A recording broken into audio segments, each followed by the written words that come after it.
हाय, hello, नमस्कार. ऋतूच्या lifestyle या माझ्या यूट्यूब चॅनलवर तुम्हा सर्वांचं स्वागत आहे. कशा आहात? स्वस्त असाल, मस्त असाल, आनंदी असाल. आनंदी तर असायलाच हवं. तर उन्हाळा आता जाणवायला लागलेला आहे. भरपूर उन्हाळा आहे असं वाटतंय बरं का. भविष्यामध्ये भरपूर ऊन पडणार आहे, कारण खूप ऊन लागत आहे. तर आम्ही 4 वाजता रानामध्ये फेरफटका मारायला गेलो होतो. आमच्या नणंदबाई आलेल्या होत्या, तर त्यांना जायचं होतं शेतामध्ये. तर आज मी तुम्हाला आमचं सगळं शेत जे आहे ते मी दाखवणार आहे. आता काय पॉईंट सुटतील, काय पॉईंट राहतील, कारण का मुलगीसुद्धा ह्याच्यामध्ये मुलगी शूट करत होती आणि काय काय पॉईंट येत होते, काय काय पॉईंट येत नव्हते. तर हे असं आमचं आहे शेत. इथं आता लावलेलं आहे ऊस आणि मका मिक्स लावलेला आहे. तर इथून साधारण आता ते आमचं घरसुद्धा दिसत नाही, एवढ्या लांब आम्ही खूप दिवसातून रानाच्या शेवटच्या टोकापर्यंत आलेले आहे. कारण का एकटी म्हणजे खूप लांबपर्यंत रान आहे आणि मुलीला वेळ नसतो शाळेत, त्यामुळे दाखवायचा कधी विषयच येत नाही शेवटपर्यंत रान. तर आज म्हटलं आलेले आहेत नणंदबाई आणि त्यांना जायचं होतं शेतामध्ये. तर म्हटलं चला, आपल्यालाही जायचंच होतं खूप दिवसातून आणि मग जायला काय हरकत आहे. तर आम्ही मस्त गप्पा मारत सगळं रान पाहिलं. तुम्हाला एका शॉर्टमध्ये दाखवलं पण आहे मी की आमची आंब्याची बाग, आंब्याला कसे आंबे लागलेले आहे ते सुद्धा तुम्ही मला नक्की सांगा की आंब्याला आंबे कसे लागलेले आहेत की काय, हे तुम्ही नक्की सांगा. असंच म्हटलं आता आलेले आहेत नणंदबाई, तर शूट करायला काय. आणि खरं सांगू का तुम्हाला, मला ना खरं शेतामध्ये जाणं होत नाही, कारण मी घरामध्ये आणि घराच्या बाहेर एवढा व्याप वाढवून घेतलेला आहे ना, तर मला बाहेरचं म्हणजे जाणंच होत नाही शेतामध्ये. आणि म्हणजे आणि विशेष म्हणजे मिस्टरांचं सुद्धा काही म्हणणं नसतं की शेतामध्ये जावं, हे करावं, ते करावं, असं करावं. त्यामुळे आणि जवळजवळ 1-2 तास आमचे गेले असतील शेतामध्ये, कारण भरपूर शेतामध्ये फिरलो. सगळीकडे म्हणजे सगळीकडे ऊस आणि मकाच आहे. तर म्हटलं म्हणजे विशेष असं दाखवण्यासारखं ऊस आणि मकाच होती आणि एकीकडे आंबे असं आहे. त्यामुळे तुम्हाला ह्याच्या अगोदरसुद्धा भरपूर वेळा मी आमची आंब्याची बाग दाखवलेली आहे.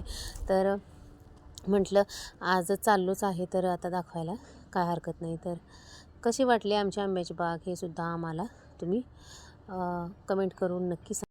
आणि बरं वाटतं आपल्या नंदा वगैरे आल्यानंतर. आणि म्हणजे एक प्रकारे वेगळंच घराला वेगळंच वातावरण येतं. आणि नंदा वगैरे आपली पोरं. पण आता काय झालेलं आहे, शिक्षणामुळे आणि हे वाढलेले व्यापामुळे ना कोणी कुणाला भेटत नाही, कुणी कुणाकडे जात नाही. आणि मी सुद्धा काल माझ्या आईकडून गेली होती, माझी आई आजारी होती म्हणून.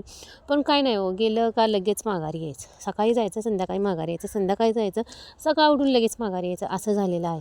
जरी मुलं शिक्षणाला बाहेर असली तरी घरी ना स्वयंपाकाचं पंचायत होते, त्यामुळे यावंच लागतं, तसं झालेलं आहे. भावाच्या मुलांना सुद्धा म्हणजे मागच्या 15 दिवसापूर्वीच मी गेले होते बरं का. 3 महिनासुद्धा झाला नसेल, आजारी असल्यामुळे मी गेली होती. लगेच आली माघारी. तर तिथं सगळ्यांना वाटत होतं, आईला वाटत होतं की मी राहावं म्हणून, पण राहू शकले नाही लगेच. असं असतं आणि असं झालेलं आहे आजकालचं जीवन आणि असं झालेलं आहे आजकालचं आपलं शेड्यूल. कुणी कुणाला वेळ देत नाही, कुणी कुणाला म्हणजे आईला खूप म्हणजे आई म्हणणारीला खूप वाटतं की आपल्या लेकीने राहावं, आपल्याला वेळ द्यावा. तर आता मी असं ठरवलेलं आहे, आता आजारी आहे ना, तर मग मुलगा येणार आहे ना त्यावेळेस तिला घेऊन यायचं असं मी ठरवलेलं आहे, कारण त्या साईडलाच माझा मुलगा शाळेला आहे आणि त्यावेळेसच मी घेऊन येणार. तर आंब्याला आंबे छोटे छोटे लागलेले आहेत, जे की तुम्हाला आता मी व्हिडिओमध्ये दाखवत आहे की सगळे आंब्याची बाग मी तुम्हाला फिरून दाखवलेली आहे. तर खूप असे छोटे छोटे आंबे लागलेले आहेत. तर काही छोटे आहेत, मोठे आहेत, म्हणजे मागे पुढे हा बहार आहे.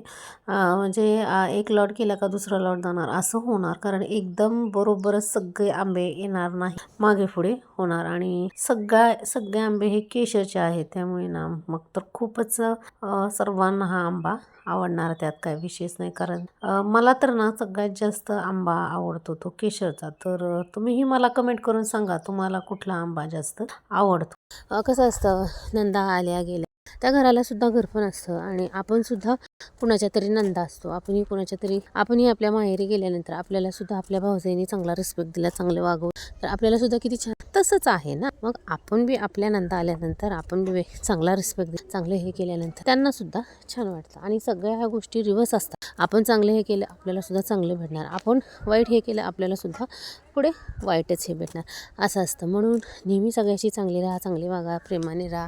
त्या बागेमध्ये मस्त आंबे लागलेले आहेत आणि एवढे आंबे लागलेले आहेत, पण हे शेवटपर्यंत एवढे आंबे राहत नाही, खूप कमी होत असतात. वारं सुटणार, ऊन वगैरे वारं, आणि हे आता आणि कमी म्हणजे मागे पुढे असा बहार आहे ह्याचा, म्हणजे एका लॉटमध्येच हे संपणारे आंबे नाहीत, मागं पुढे असल्यामुळे खूपच म्हणजे अवघड असतं. म्हणजे शेती करणं हे सुद्धा खूप अवघड झालेलं आहे. किती फवारे, किती खर्च, किती हे, आणि तेवढं निघतं का हो? नाही निघत, आणि सगळंच अवघड झालेलं आहे. कारण महागाई भरपूर वाढलेली आहे. शेतीमध्ये फवारणी करायची औषधं महाग झालेली आहेत. अशा बऱ्याच अशा गोष्टी आहेत की ते खूप महाग झालेल्या आहेत, आणि स्वस्त काहीच राहिलं नाही. सगळीच महागाई वाढलेली आहे. त्यामुळे आपला इन्कम सोर्ससुद्धा आपल्याला चांगला पाहिजे. तर असं होतं. म्हणजे पूर्ण शेत तुम्हाला मी अगोदरच म्हटलं होतं दाखवून होणार नाही, थोडंसंच दाखवून होईल. तर असं आमचं पूर्ण शेत आहे.